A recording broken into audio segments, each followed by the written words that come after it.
Hey everybody, hey, Lindsay Davis here with Spartan Invest, and I'm very pleased to welcome Dr. Bridget Smith. Now I got to read this. So you're a licensed psychologist at the Psychological Assessment Center in Opelika, Alabama. So welcome, thank you so much. Thank you. Nice to be here. I'm surprised I didn't get tongue-tied on that one. That was a lengthy title, but so.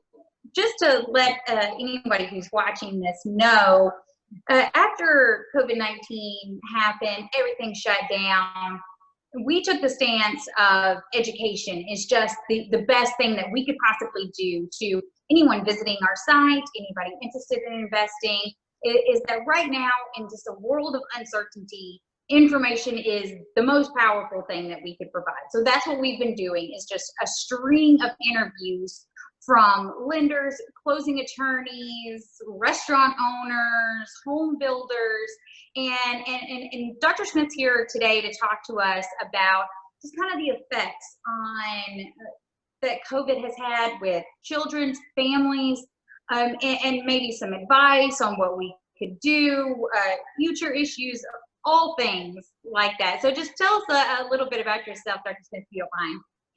Well, I'm a clinical psychologist. My office is located in Opelika, but really I'm right smack on the Auburn-Opelika line. Work a lot with the Auburn University students. I have a degree in clinical psychology, but a specialty in child. And so this has brought on a lot of anxiety and stress for adults that I work with, but it's also brought on a lot of stress for the children. And exactly like you were saying, knowledge is and information is critical. That's how people modulate their anxiety. But with children, it's more difficult because how much knowledge to share, when to share, and under what circumstances to share. I have parents asking a lot of questions. Should the children be allowed to watch TV? Should we tell them what's going on in any detail?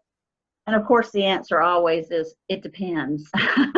It depends on the age of the child. It depends on the developmental stage of the child. And it depends on whether your child has a history of being a worrier, or much more serious if you have a child who has a history of significant anxiety disorder. So you're going to talk to them different based on that information. And of course, we've never had anything like this happen. So part of the stress is coming from the unpredictability of it all. In general, I think in our community, and I'm sure probably there's, people have been coping really well in general. I think because we are not having it as difficult as New York and New Jersey and California, that people have made the best of a very difficult situation, and people have been trying to find, is there anything positive? And there have been positives a little bit that have come out of this crisis. And some of it is people have slowed down their life. People have spent some quality time. And so unfortunately, the phrase social distancing was not a good one.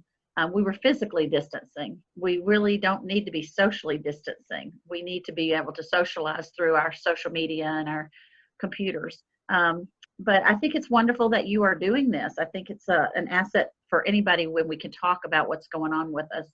And mental health is very, very important during a time like this. For the parents, gosh, parents are doing now multiple roles. They're teacher, they're parent, they're financial advisor. They're trying to do it all. So I think it's great that your company is so progressive that you're doing this. Well, thank you. I appreciate that. And, speaking from a lot of employees at Spartan as well, I mean, myself included, we've been working from home for 2 months now. And like you said, multiple roles. We're still having to complete all of our job responsibilities. We are having to raise, mother, father, our children, and also teach. And I'm telling you right now, I'm a horrible teacher. It's not in my DNA ever. Right. But, so I'm so excited that we're having this conversation too, because so many people are affected, and I have seen a lot of positives, and I don't know if it is because we haven't been hit as hard, or the forcing of the stopping of your extracurriculars in your schools.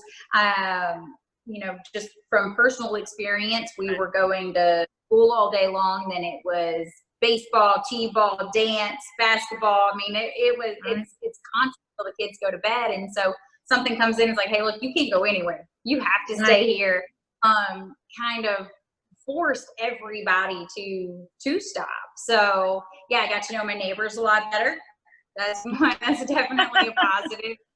A lot of time. To reach out. It's good to reach out to neighbors and coworkers. I know a lot of people are calling old friends they haven't talked to in 10 years because they're sitting there going, well, I got a few hours to do that. So yeah, there was a book that was written in the 1970s, 80s called Stress and the Hurried Child. And it was all about how our children are scheduled so much and that they are becoming stressed. So this virus did have everybody to sort of take a step back and reevaluate. Was our life too busy? Was our life out of whack? So of course we want to get back to our activities, but I know a lot of people who are going to change that. They're not going to go back to the level of what they had because they've seen a different side of their children when their children are less stressed. Positive things in our lives can stress us as much as negative things. So when children have a ton of activities, it's not good. It's not good when they don't have any activities. And right now, parents are having to be so creative, try to find ways to entertain the children, but they also need to let the children find ways to entertain themselves. This is a good time for children to start working on their own resiliency and how can they get through some of this. Most of the children I'm talking to are handling it very well. Only the children who had anxiety disorders before are getting more anxious as we're going through this. And they respond well to just sort of validation that the adults are taking care of it. The adults are in charge. Yes, bad things happen in the world, but people that love you are going to keep you safe. And they just respond well to that kind of reassurance that parents can give them that we're all working hard to make sure that they're okay. And sometimes children forget that we always have their best interest at heart, always. So talk a little bit more about the two things that we've kind of brought up, and that's the stress as far as the overscheduled, because that's kind of one thing that's really ingrained in you is, hey, get the kids on a schedule, keep them on a schedule, and then also how much you tell them, because as things are starting to open back up, we're still hesitant. Okay, do they need to go? Do they need to stay? What to do? And how much should we share that with our kids? I mean, I know you said it kind of depends, but any kind of tips or? Well, I think the good parenting is good parenting in the middle of a virus or when there is no virus. And so scheduling children is very helpful. Overscheduling children is not helpful. Scheduling children without flexibility is not helpful. So right now, parents that I'm working with, or know personally too, are trying to have a basic schedule for their children. They get up at a certain time, they do schoolwork at a certain time, they have a lot of free time. They're even incorporating art projects, they're working on family projects, and then projects where the children need to work independently. So that they're still working on the same skills that they've always worked on. And so we always want children to have a schedule, but some parents, I think, sometimes don't realize the flexibility of the schedule is just as important as the schedule. Children need to learn that change happens and life happens, and so we don't always get the schedule exactly as we want it, and that teaches them flexibility. And this virus has really, really reminded us all that we need to be flexible in how we work and how we socialize, and change is coming. Change is always coming. Sometimes we have a good week, sometimes we have a good month, we have a good year, but we rarely have two. I mean, there's always going to be challenges. This is a unique one because so much feels out of our control. So much of it seems like we're being under the control of the decisions of the government and the decisions of our local politicians as well, and sometimes under the decisions of the doctors, of course. So I think the schedule is overall very good. As far as what we want to tell children, we want to tell children based on their need to know. We always say as child psychologists, either tell them the truth or tell them that it's not appropriate to discuss it. So your children might even ask questions that you think are not good for them to hear the answers to. So it's either the truth or we say, sweetheart, the adults are taking care of that. We don't need to discuss that topic. Ask me something else that you'd like to discuss. But in general, we want to tell them the truth on a developmental level. And when in doubt, probably don't tell. When in doubt, probably don't say, because your instinct as a parent's telling you, I don't want to talk to them about this. I don't think they're going to handle this well. And so parents can sometimes just admit it and say, you know what, sweetie, I don't know how to answer that right now. Give mommy some time to think about it, and I'll get back with you later today. And then think about it. Am I telling them this because I feel like I have to?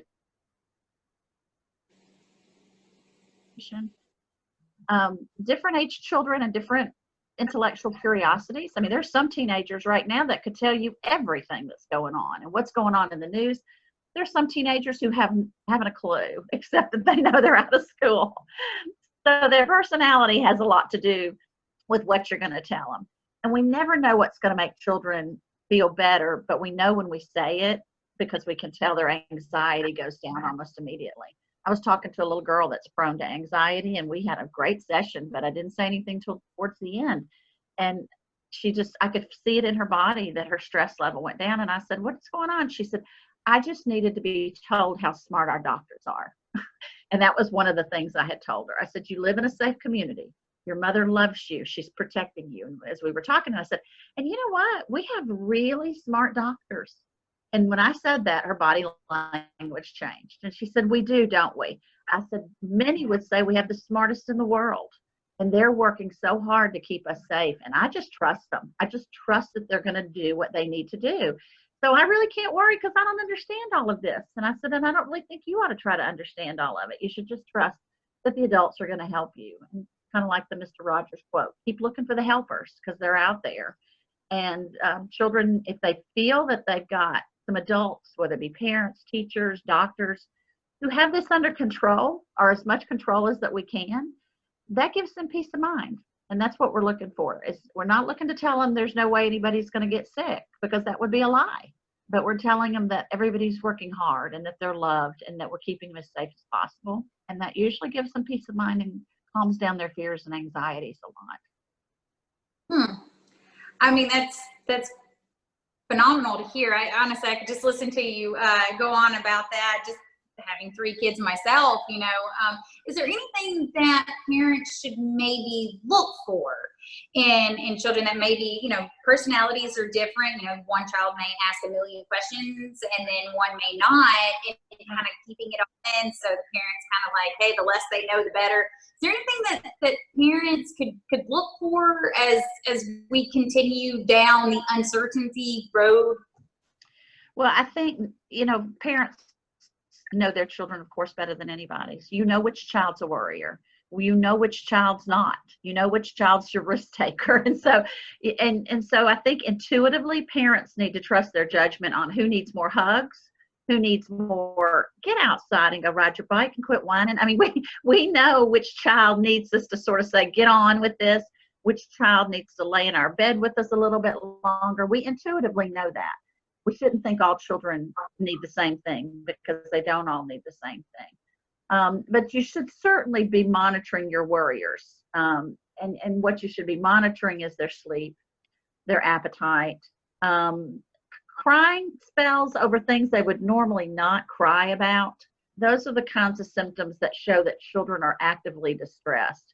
Some children, you might have more headaches, more stomach aches, anything that just is out of the norm for them may be a sign that they're starting to worry excessively. It really is fine for them to worry, and they should be told that it's fine for them to worry. That would be abnormal not to worry on some level, but worry that transfers into anxiety has got to be dealt with, because children are incredibly resilient once they get the information that they need, sometimes from a parent, sometimes from a therapist. They don't carry their anxiety 24/7 like adults do. They really listen to what we say, and they just really try very hard to do what we tell them to do that works. And so really, sometimes even a session or 2 or 3 can bring down a child's anxiety a lot. And it's about listening to them and trying to figure out what it is that we think is going to bring down their anxiety. Some children, a hug and not talking brings down their anxiety, but a lot of children, talking to them about the confidence we have in the medical system, or the confidence that we have in where we live, the confidence we have that their teachers have used good judgment before you even came home with them. And I think it's important that they know that we understand it's difficult. And I have parents some are over focusing on school as if it's the end all be all. School's important. Yeah, but right now, school is not the most important thing going on with children. Um, in the big scheme of life, 2 months of school, unless your child has sort of needs some special services, they can learn just as much at home just being around you and listening to your stories of your life, or reviewing where y'all traveled, or getting on the History Channel. So they need to do their assignments, but I have a lot of parents who are giving children extra assignments. And I think it's putting stress on them too, because they don't have a teacher there to help them. And now they're not only doing their regular work, but they're doing more work. And so I think we have to be careful balancing what are our priorities right now. Yes, let's keep the children's schoolwork done, but let's not over focus on what's more important, which is making them feel safe and letting them find creative ways to get through all of this. Yeah, that's great. And especially so you wouldn't be concerned necessarily that a child might be behind. I've heard a lot of parents worry with the schoolwork. It's like, I don't want my kid to be behind next year, you know, which I'm sure that the academic year is going to look very different come fall anyway, just given the amount of time that kids are out. So, I mean, you wouldn't think No, educationally speaking, there's very few what we call developmental periods that the learning is so important that we really wouldn't want them to slide. And even then, the children catch up. So if children were on the cusp of writing and reading, say first grader, and they don't get 3 months of school, they may have to start over again with the foundation skills of what the letters sound like and things like that. But you're talking probably a month to get them back to where they need to be at the beginning. So next year, they may have to spend a little bit more time. Children learn more outside the classroom than they've ever learned in the classroom, and everybody intuitively knows that. You know, I used to take my children on trips and pull them out of school at a blink of an eye. And I would get these letters saying, you know, your children have excessive absences. And I would think, well, did they learn more in New York City? Or did they learn more in Auburn, Alabama? Let's see. I'm going with New York City. And I didn't take them out all the time. But parents can beat the teachers, which is very hard because, you know, we really have to have a lot of appreciation for teachers' patience and skill. And I think a lot of people, one good thing that's coming out of this is people are going to appreciate the teachers more than they ever have. But we also need to recognize that children just learn what we call vicariously, just hearing us speak and our vocabulary and what we talk about. And so we don't need to constantly be in structured schoolwork. We got to do the assignments that were given to us. But I don't think we need to go overboard worrying, well, I think I'll just get them online and make them do another 2 hours of math a day. Oh, really? I don't want anybody telling me to do that right now in the middle of all this. I'm taking care of myself. I'm taking naps. I'm reading magazines. I'm working and doing what I need to do. But we don't need to over focus on being productive right now. This is not a time about being productive. It's a time about getting back where we can talk to our neighbors, spend more time with our family. We were given a situation that is unfortunate. None of us ever wanted this to happen. We don't want it to happen in the future. But in all challenges, what is it that we're going to take from this? The word opportunity crisis means opportunity. And so what opportunity are we going to take? There are a lot of people who have thoroughly enjoyed their time with the children, not necessarily teaching them, but they've enjoyed the board games and they've enjoyed watching, binging on a TV series together, and they've enjoyed walking the dog more. And so keeping them safe. And I think a lot of children have enjoyed being more with their parents. I've had a lot of them tell me, gosh, I didn't know my dad was so fun. And one child said, he's always fun on vacation, but I didn't know he could be fun during the week. Well, he's home working, and so he's kind of fun. And so they're getting to see a different side of him that they wouldn't normally see if they were at school all day long. So I don't want to be sort of Pollyannish and say, oh, well, there are great things happening during this crisis. But the truth always is, what are we going to find to take away from this? And a lot of people have taken away that they've reconnected with people, that they realized their life was too busy. They're going to adjust a little bit. And that was a lesson that a lot of people have gotten, even with their own work schedule. I've had people say, I was working 60 hours a week, and I'm just not going to do that after this. I mean, I can get by with less money, and I'm going for the 40-hour work week, and I'm going to honor that 40-hour work week. Other people are like, I missed work so much, I'm going back and I'm going to work twice as much. And that's okay too. Whatever it is that they feel that was revealed to them that they need to do. The children are enjoying this more like a summer break, as long as they're not worriers. As long as they're not worried they're going to get sick or their parents are going to die, and these sort of random thoughts about losing people. If they don't have it, the children are almost viewing it like they just went on summer break, except there's more schoolwork to do than they would have normally done, So they're not real happy about that. And, a lot of people have been so creative, with the seniors and how to help them celebrate. And there's a lot to be said for non-traditional ways to do what we're doing. I mean, there are a lot of people doing a lot of cool stuff. I know in Auburn, Octavia Spencer just did a big message to all the Auburn University seniors, and it all got sent to them individually.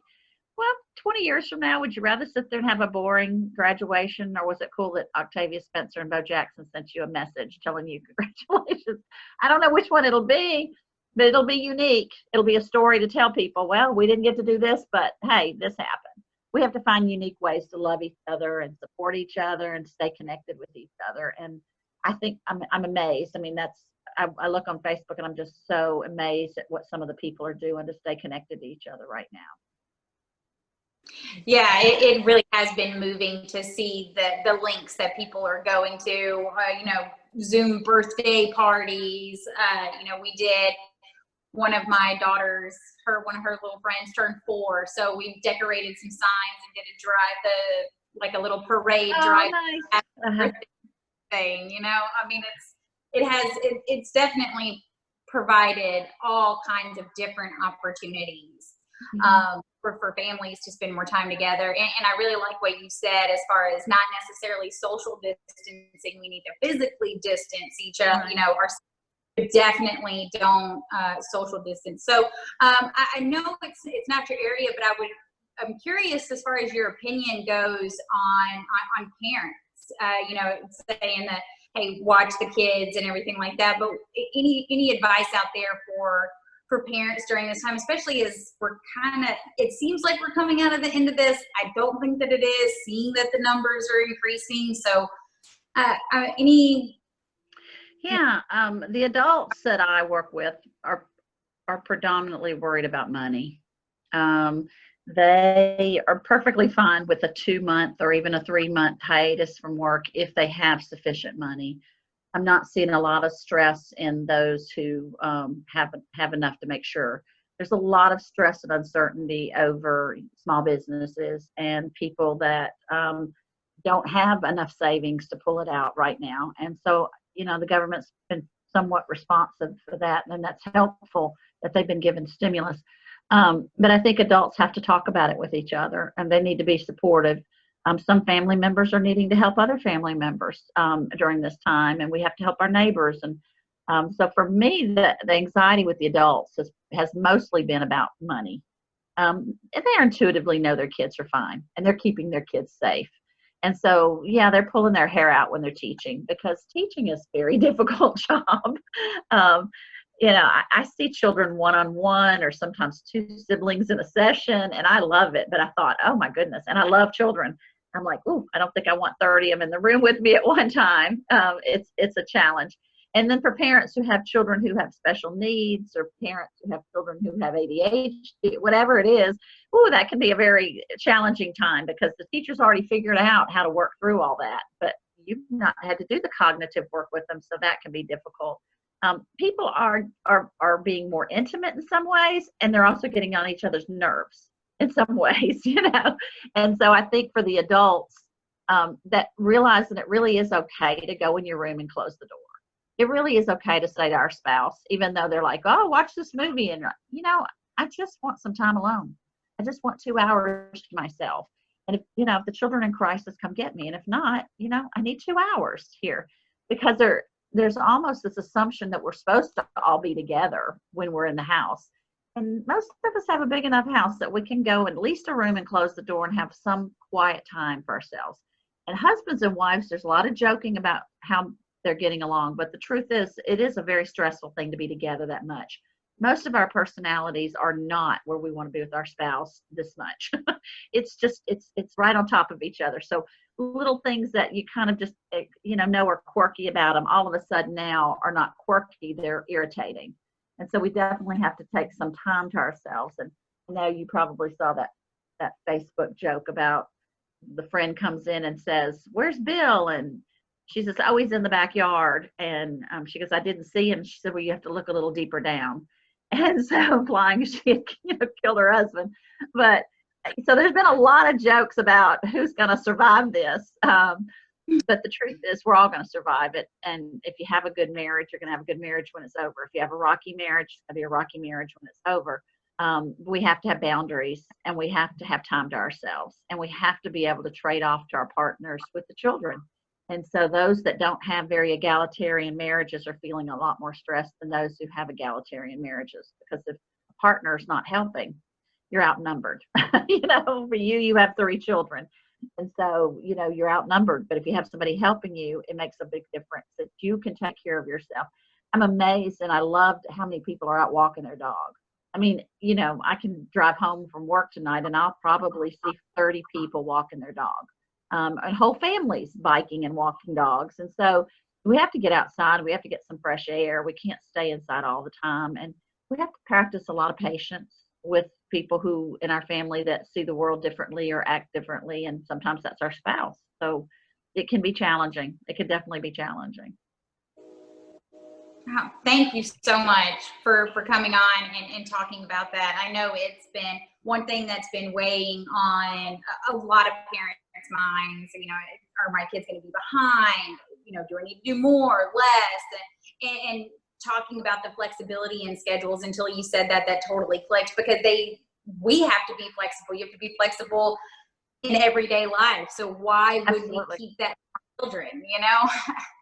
Well, and I mean, it's one of the cornerstones of being what we call an EQ smart person, to have your emotional quotient be high. To be a smart person emotionally, we have to be flexible. We have to go with the flow. We have to tolerate stress. There are a lot of things that we work on. And as adults, hopefully, we've accomplished quite a bit in those areas. But children, we're teaching them that. We're modeling for them flexibility. We're modeling for them how to be able to tolerate stress and not take it out on other people. We're modeling for them that maybe you're upset because your brother's getting on your nerves. So let's go in your room for an hour and have some cool down for you, because we need cool down, that they're going to need cool down. So, of course, again, the academics is important. But if my child learned flexibility and how to tolerate stress a little bit better, well, that would just be more important to me than whether they got their math sheet done, because that's a life skill they have to have the rest of their life. The math is coming. They're getting all of that in the fall. I do worry about if we have a second wave, because I think people have coped pretty well with this. So again, I think in certain states better than others, just because we don't have the population. We haven't all experienced. I mean, I don't know, but 2 people, I think, that have experienced someone has died of COVID. Whereas in New York, you might know 15 or 20 people that have died from COVID. Probably not, but if you're in one of those clusters, you absolutely could. So I think we're blessed that we're in smaller communities. But I think people are starting to get worried whether we're going to have a second wave. And this sort of hurry to reopening has people with totally mixed feelings. There are some conflicts among friendships even talking. I have a dear friend that is a psychologist, and she's doing almost all telehealth, but she is seeing a few people, and she told a colleague of hers, and the colleague got really angry and said, "You're being irresponsible." And she said, "Well, you don't even know these clients. You don't know what they need." So we got to practice some patience. What's right for me might not be right for everybody else. And I think people feel like, oh, we really did really good in Alabama, and we did. I mean, it's like one area that Alabama is shining on. We have flattened the curve faster than most states. But there is a concern if we go back through a second wave, where will we be at that point? Because a lot of people are like, oh, thank goodness, I'm back to where I am. I'm back to full salary. I'm back to work. Kids are great. They're going on vacation now. We can travel again. And if the second wave comes, I think that's going to be a much more difficult challenge psychologically for us. I think we've weathered the storm pretty well up to this point, but I think a second wave would be very, very hard it'd be very hard for parents, because they'd be back home again. And I think it would be harder to alleviate children's worries, as if this is a new normal pattern instead of just this, we have some new normals from this one event that lasted 2 to 3 months. but oh my goodness, this is going to happen again and again, because children really, unpredictability makes them anxious, and it makes adults anxious too. We like to know what's coming, and not many of us knew any of this was coming. It just came upon us, and so it's taxing people's resources. But I do think in general people are doing well. I think the second wave we'll see even more, and I do think our first responders and they're going to have a lot of mental health needs when this is over with. All the psychologists in my community, we've offered to do groups, we've offered to do support, and the bottom line is they're so busy they can't really even take care of their mental health right now. But when it all ends, they're going to be exhausted emotionally, and then we're going to need to step in and try to help with the mental health of the ones who've been taking care of all of us and been doing such a great job of it.